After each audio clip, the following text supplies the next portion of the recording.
प्रेम नगर है, यहाँ संभल कर आना जी। ये संतों का प्रेम नगर है, यहाँ संभल कर आना जी। ये संतों का प्रेम नगर है, यहाँ संभल कर आना जी। ये संतों का प्रेम नगर है, यहाँ संभल कर आना जी। जो भी आए वो हो जाए, जो भी आए तो हो जाए, जो भी आए तो हो जाए। दुनिया से बेगाना जी। ये संतों का प्रेम नगर है, यहाँ संभल कर आना जी। ये संतों का प्रेम नगर है, यहाँ संभल कर आना जी। ये संतों का प्रेम नगर है, यहाँ संभल कर आना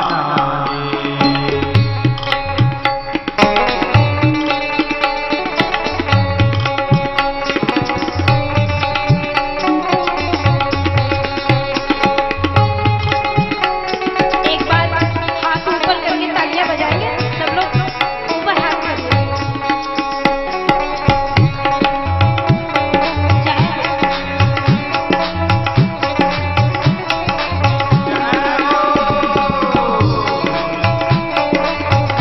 हे हरि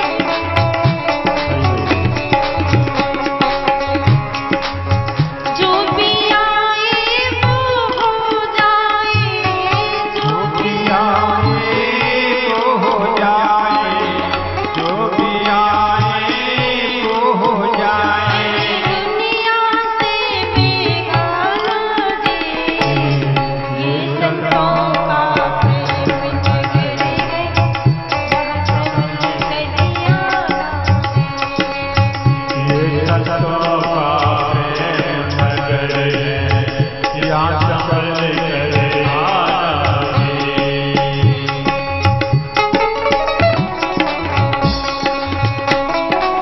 ये संतों का प्रेम नगर है, यहाँ संभल कर आना जी।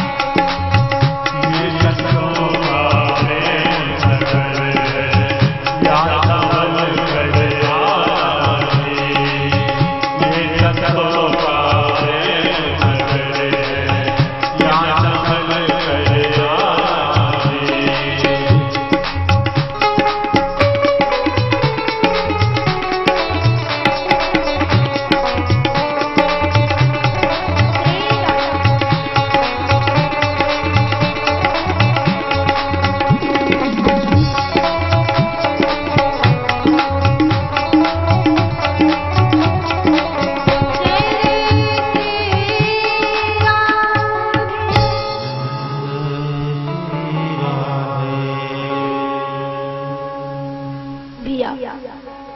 सावन में बदरिया बरसे तो अच्छी बात, लेकिन यहाँ तो बिना पानी के भीग रहे हैं। सत्संग रूपी गंगा में लगाओ डुबकी, लो आनंद।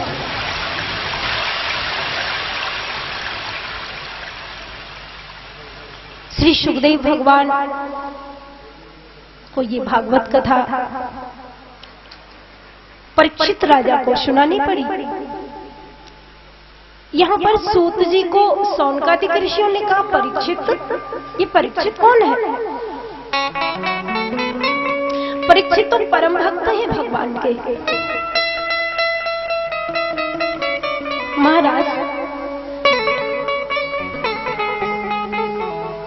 परीक्षित की कथा सुनाओ मुझे। सूत जी ने कहा, परीक्षित की नहीं, पहले परीक्षित के पूर्वजों की कथा सुन लो, जिनके घर में ऐसी संतान पैदा हुई।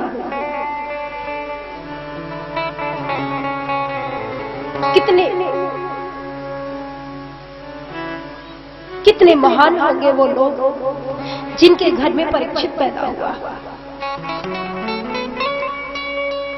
आदरणीय सूत जी कहते हैं, ऋषियों, सब लोग जानते हैं जब महाभारत के युद्ध में दुर्योधन की जंघा को भीमसेन ने तोड़ दिया था, दुर्योधन की, तो दुर्योधन घायल अवस्था में पड़ा है और उसके मन में प्रतिशोध लेने की भावना है, घायल अवस्था में पड़ा है। उसी समय अश्वत्थामा जो द्रोणाचार्य का पुत्र है आया और उसने दुर्योधन को देखा, पूछा क्या बात है, तुम घायल अवस्था में हो, तुम मेरे मित्र हो, बताओ तुम्हारी क्या सेवा करें।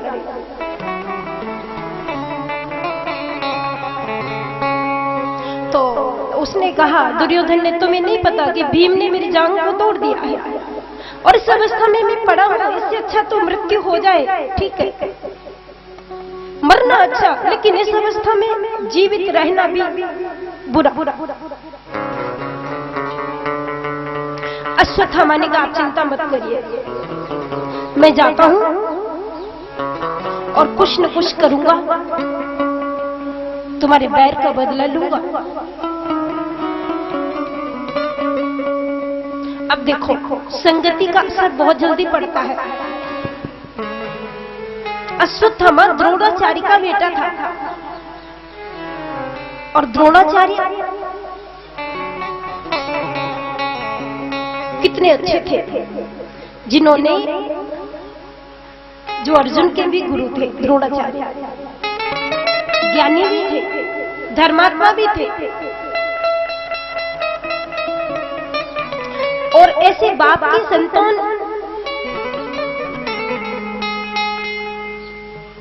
इसके मन में पाप छा गया, अधर्म आ गया और कहा उसने, चिंता मत करो, 5 पांडवों को आज मार के आऊंगा। शिविर में जहां 5 पांडव सो रहे थे,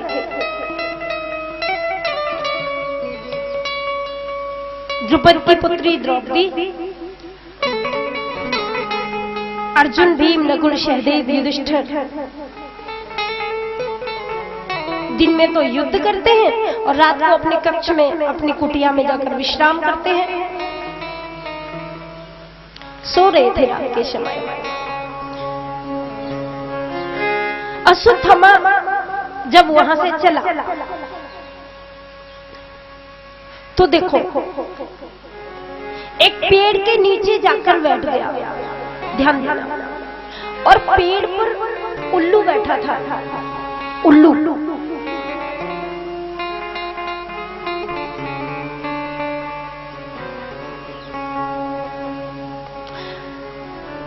जब उल्लू बैठा था तो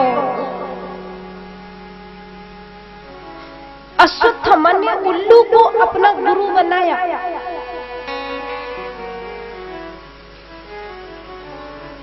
और जिसका गुरु उल्लू हो वो क्या न्याय दे पाएगा।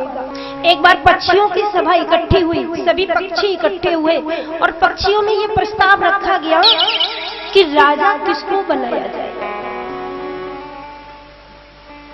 किसको राजा बनाया जाएगा। तो उस सभा में पहले तो पक्षियों के राजा गरुड़ जी हैं, पता है आपको, गीता में लिखा है, बैनत यश्च पक्षिणम, पक्षियों में सर्वश्रेष्ठ पक्षी गरुड़ जी हैं। नगराणाम विहारेश विदुर माणो युच्छे अधर मिष्ठेर पाश्चे प्रजाभ्यम हरन्त्युतो।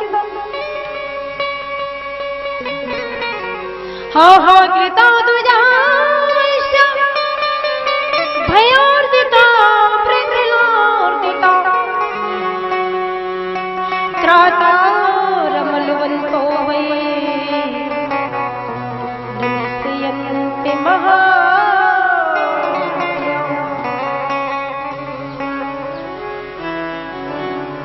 बैनते यश यस्य पक्षिणाम, पक्षियों के राजा गरुड़ जी हैं।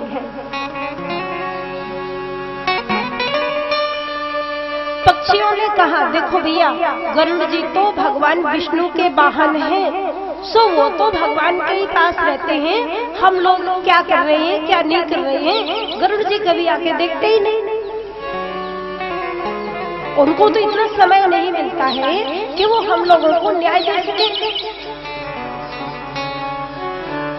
पक्षियों ने कहा आपकी बार गरुड़ जी को हटाओ, किसी दूसरे को राजा बनाओ।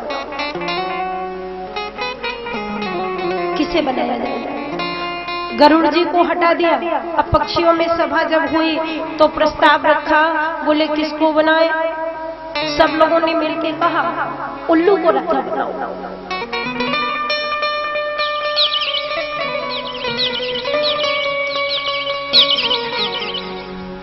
उल्लू को राजा बनाया गया।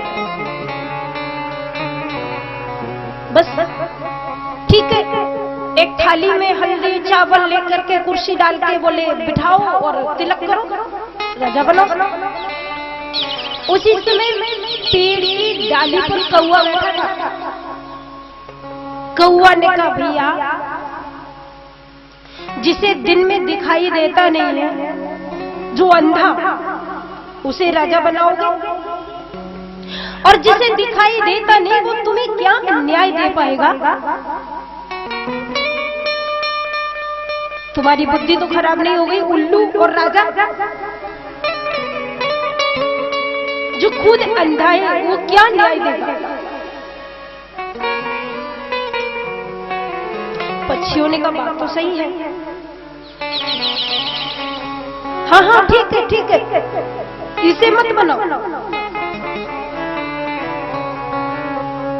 अब उल्लू बेचारा, हल्दी चावल सब तैयार हो गए और राजा नहीं बन पाया। अब बैठा डाली पे। उल्लू ने कहा अच्छा कौआ, समय आने दे, तुझे देखूंगा मैं। अच्छा भला राजा बनने जा रहा था और तूने मट्टी खराब कर दी।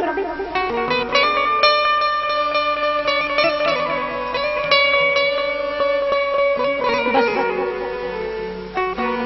घोंसले में कौआ के बच्चे बैठे हुए थे, घोंसले में सो रहे थे। उल्लू ने उन सोते हुए बच्चों को खा लिया, मार दिया। इसने मुझे राजा नहीं बनने दिया, तो उल्लू ने कौआ के बच्चों को खत्म कर दिया। और ये घटना देख रहा था अश्वत्थामा। अश्वत्थामा ने कहा बन गई बात, उल्लू ही हमारा गुरु है। पांडव ऐसे तो नहीं मरेंगे, लेकिन कुटिया में सो रहे होंगे, सोते में मार दो कोई नुकसान नहीं। अपना काम बनाना चाहिए, चाहे सोते में मारो चाहे जागते में मारो।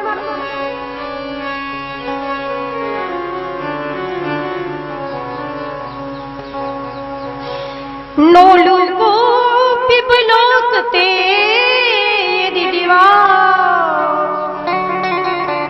सूरश्य किम दोषिडम। उल्लू को गुरु बनाया और अश्वत्थामा ने ठीक निर्णय लिया। क्या करना है? बोले 5 पांडवों को सोते समय मार देना है। कच्छ में जाकर पहुंचा।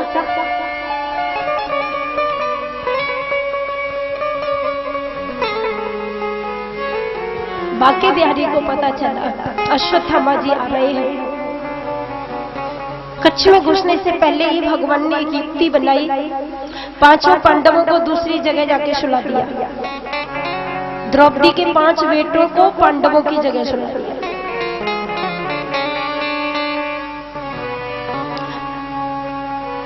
रात का समय, किसी को कुछ पता नहीं। पांडव तो दूसरी जगह सो रहे थे, 5 बच्चे द्रौपदी के सो रहे थे। अश्वत्थामा ने तो जान लिया 5 पांडव सो रहे हैं, मुझे मार देना चाहिए। तुरंत म्यान से तलवार निकाली और 5 चादरा ओढ़े सो रहे थे, तो उसने 5 के सरों को काट लिया।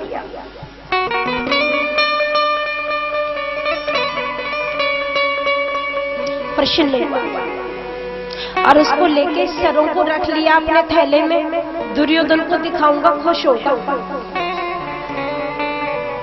लेके आया। दुर्योधन से प्रसन्न होकर कहा, देखो भैया काम बन गया। बोले क्या हुआ? बोले सारा 5 पांडव खत्म हो गए। 5 पांडव खत्म हो गए? हाँ। कैसे? बोले भैया तुम्हें मेरी बात पर भरोसा नहीं? ये लो देखो, 5 के सर जब दिखाए तो 5 पांडवों के नहीं थे, 5 द्रौपदी के पुत्रों के थे। दुर्योधन को ठीक नहीं लगा। अरे पापी, अरे दुष्ट, ये क्या किया तूने?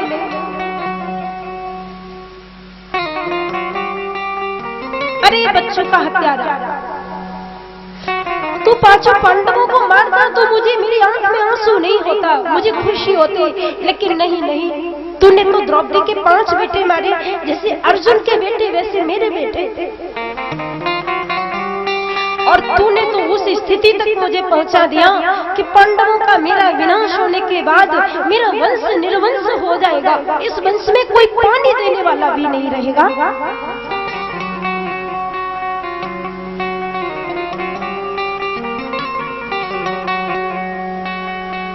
उसके मन में अच्छा भाव आया, ऐसा क्यों हुआ? दुर्योधन को दुख हुआ। संतान के आगे मुझे मरना चाहिए, लेकिन मेरी संतान, तूने वंश निर्वंश किया। दुर्योधन ने वहीं शरीर छोड़ दिया, प्राण दे दिए। अब मैं जिंदा नहीं रहूंगा। इधर सवेरा हुआ, द्रौपदी जी अपने कक्ष में आई और यहाँ देखा तो कुटिया में खून लगा हुआ था, कपड़े रक्त में भीगे थे। क्या हुआ मेरे बच्चे? देखा तो मात्र धड़ है, सरों का पता नहीं, कोई काट के दे गया।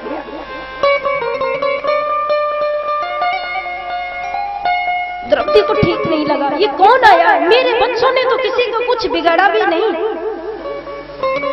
कोई आता ताई अधर्मी दुष्ट नालायक व्यक्ति मेरे सोते हुए बच्चों को मार गया।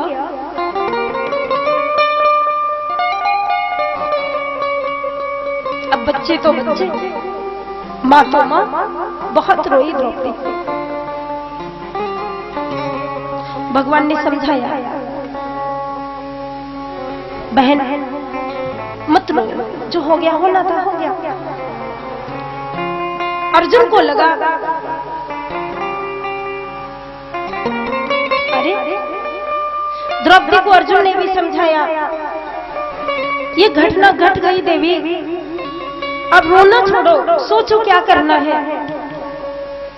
द्रौपदी ने कहा, मैं माँ हूं ना, तुम्हारे अंदर ज्ञान है, मेरे अंदर प्रेम है, बच्चों की जो ममता मुझे है तुम क्या जानो, और मुझे प्रवचन सुना रहे हो कि रोना बंद कर दो।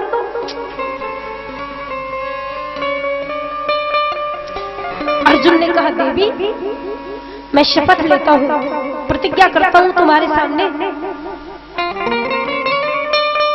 जिसने तुम्हारे बच्चों को मारा है उस आताताई का सर अपने हाथों से काटूंगा और उसकी खोपड़ी पर तुम्हें खड़ा करके स्नान कराऊंगा। शांत हो जाओ, पता तो लगने दो मुझे, किया किसने ये अत्याचार।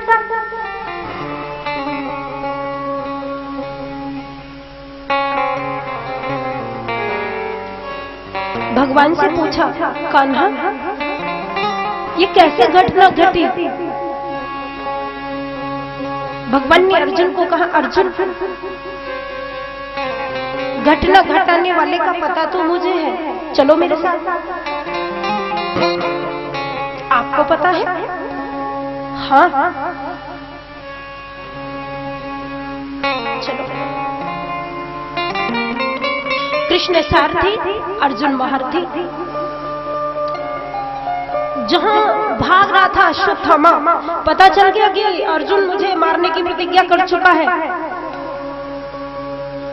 तो स्थान को छोड़ के भागा।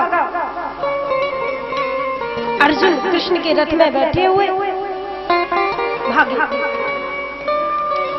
पकड़ लिया अश्वत्थामा। और जब पकड़ लिया अर्जुन को लगा ये है, इसने मारा है? बोले हाँ। अर्जुन ने कहा लेकिन ये तो गुरु का पुत्र है, ब्राह्मण है। भगवान ने कहा अभी प्रतिज्ञा क्या करके आए हो? किसकी खोपड़ी पे द्रौपदी को नहलवाना है, भूल गए? पकड़ो, और यदि नहीं पकड़ते तो काटो इसकी खोपड़ी को, ले चलो सर को।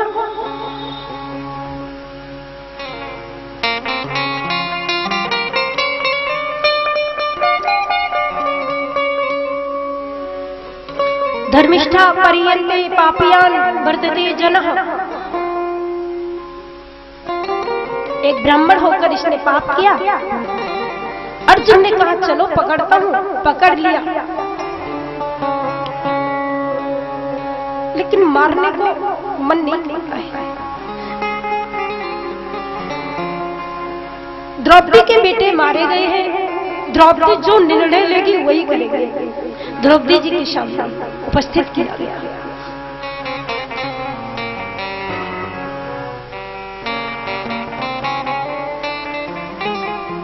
अश्वत्थामा पकड़ा हुआ है, द्रौपदी को बुलाया।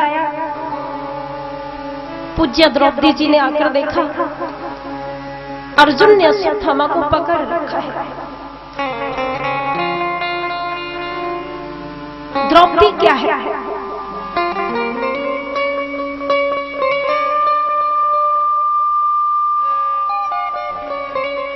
परिवा बंधुवर्गे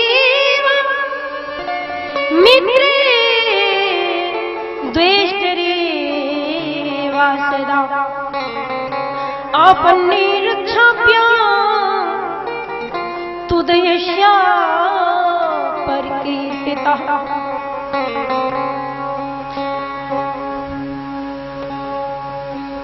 द्रौपदी ने जब देखा अश्वत्थामा को अर्जुन पकड़े हुए हैं,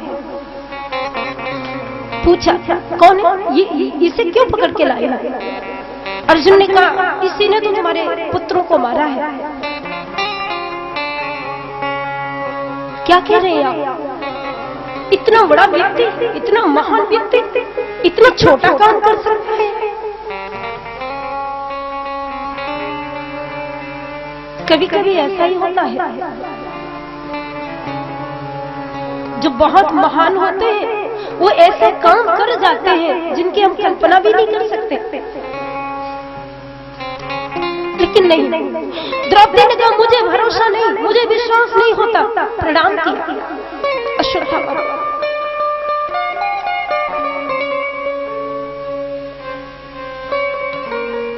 जिसने पुत्रों को मारा है उसे प्रणाम कौन करे? जिसके 5-5 जवान बेटे मारे गए हों और उस हत्यारे को, उस कत्ल करने वाले को प्रणाम कर रही है द्रौपदी। नहीं नहीं, ये तो गुरुपुत्र है, ब्राह्मण है।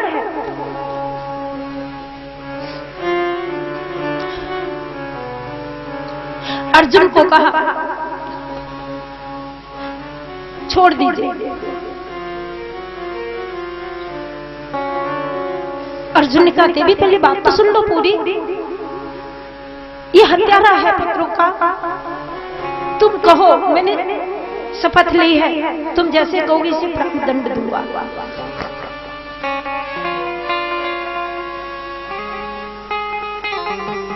द्रौपदी ने अश्वत्थामा की ओर देखकर कहा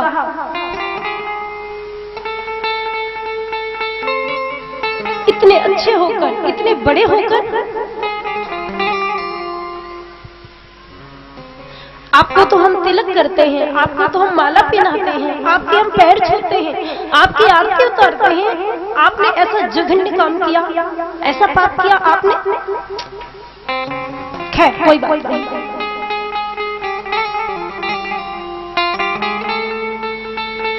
अब द्रौपदी ने अर्जुन को दोबारा कहा मुच्चितामिषो। 2 बार मुच्चिता शब्द का प्रयोग किया। छोड़ो छोड़ो।